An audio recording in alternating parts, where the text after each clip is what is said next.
There's a kind of knowing that arrives through another voice.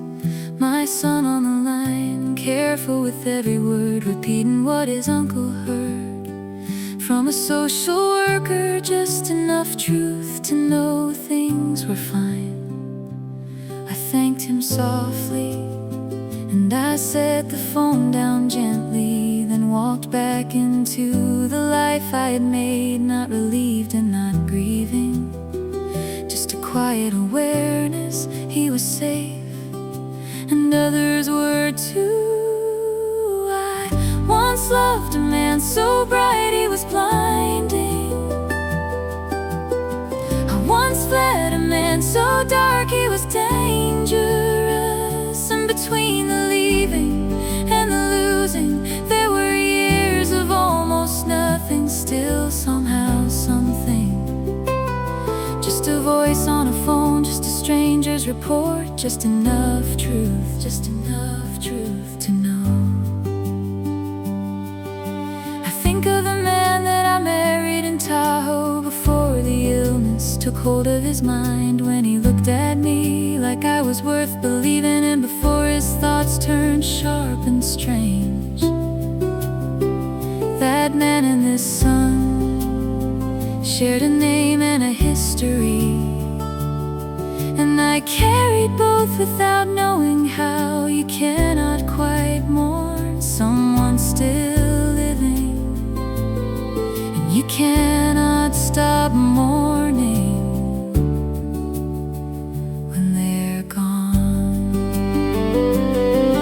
I once loved a man so bright he was blinding. I once fled a man so dark he was dangerous, and between the leaving and the losing there were years of almost nothing, still somehow something. Just a voice on a phone, just a stranger's report, just enough truth to know. My son never went looking for the man who frightened him, and I never asked him to forgive what he saw. But sometimes I remember, like a storm crossing farmland, changing the ground then moving on.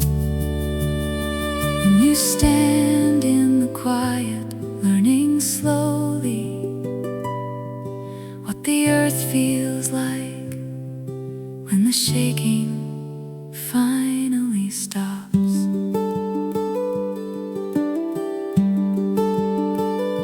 Then one day my son called with a different kind of quiet, the silence that comes before certain news.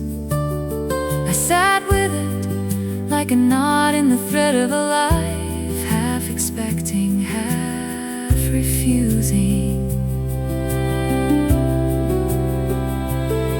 I didn't cry the way the movies promise. I just sat by the window, watching the light, thinking of a bicycle, a cracked window, and a young woman who loved him before she knew what love could cost, what love could survive, and what love must release to continue. We gathered what remained in a quiet kind of mercy, only the ones who had loved him afar. We carried him out to the bluff by the river, the place he loved before it began.